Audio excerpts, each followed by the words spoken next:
मामला संबंधित था सिनेमा हॉल से, लेकिन ये मामला जाकर अटक जाता है संविधान के कुछ मूल्यों पर।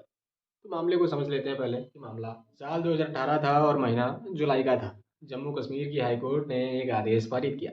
उस आदेश में यह था कि सिनेमा हॉल के मालिक लोगों को बाहर से कोई भी खाने पीने की वस्तु लाने से ना रोके। ये सुनकर लोगों के मन में उल्लास और खुशी का दौर दौर शुरू हो गया। लेकिन महीना भी नहीं बीता था कि अगस्त 2018 में सुप्रीम कोर्ट ने इस पर स्टे लगा दिया। स्टे यानी कि रोक लगा दी। मामला अभी तक लंबित था। अभी 2 दिन पहले इस पर निर्णय आया है। निर्णय में सुप्रीम कोर्ट ने अपने ये कहा कि सिनेमा हॉल कोई सरकारी संपत्ति नहीं बल्कि एक निजी संपत्ति है। निजी संपत्ति होने के नाते वो अपनी शर्तें रख सकते हैं। पिक्चर देखने जाना या ना जाना वो हमारे ऊपर है, लेकिन अगर आप सिनेमा हॉल में प्रवेश करते हैं तो वहाँ की शर्तों को मानना ही होगा।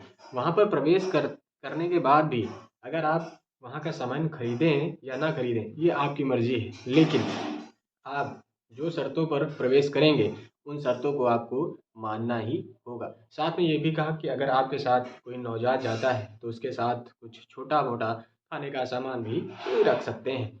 और उन्होंने ये भी कहा कि सिनेमा हॉल की तरफ से आपको स्वच्छ पानी की मुफ्त व्यवस्था कराई जाए। ये भी कहा कि जम्मू कश्मीर की हाई कोर्ट ने अपने द्वारा प्राप्त अधिकारों का भी उल्लंघन किया था। अब मामला ये अटक जाता है कि कौन से अधिकार थे।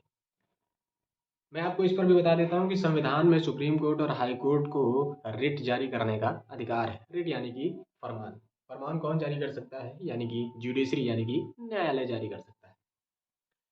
सुप्रीम कोर्ट जारी कर सकता है आर्टिकल नंबर 32 के अनुसार अगर कोई फंडामेंटल राइट्स का उल्लंघन करता है। वहीं आर्टिकल नंबर 226 के अनुसार हाई कोर्ट रिट जारी कर सकता है कब?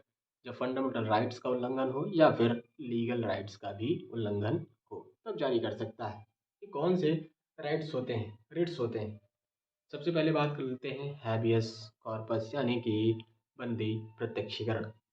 मान लीजिए कि किसी व्यक्ति को पुलिस ने रिमांड पर ले रखा है, लेकिन रिमांड पूरी होने के पश्चात भी वो जज के सामने उस व्यक्ति को प्रस्तुत नहीं कर रहा है, तो न्यायालय अपनी इस रिट के माध्यम से पुलिस को कह सकती है कि आप इतने समय में उस व्यक्ति को हमारे सामने हाजिर करें।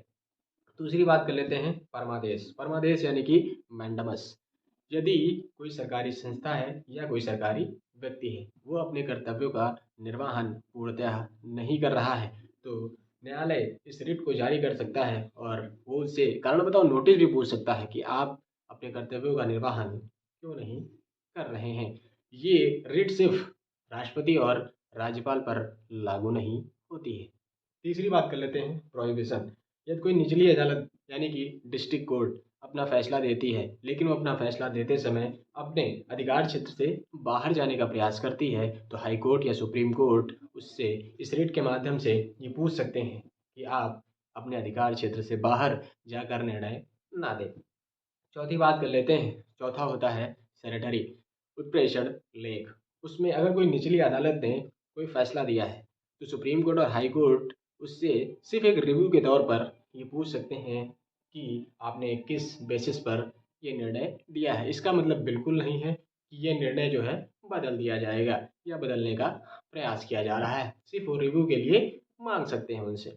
अगर पांचवे की बात करें क्यू वारंटो। क्यू वारंटो यानी कि यदि आप सरकारी व्यक्ति हैं और उसमें आपने सरकारी पद धारण कर रखा है, लेकिन आप उसके एलिजिबल नहीं हैं यानी कि योग्य नहीं है, तो आप न्यायालय आपको रिट जारी कर सकता है कि आप बताइए, कारण बताओ नोटिस भी जारी कर सकता है कि आप बताइए कि इस पद पर आप क्यों धारण है, क्योंकि आप तो इसके योग्य ही नहीं थे।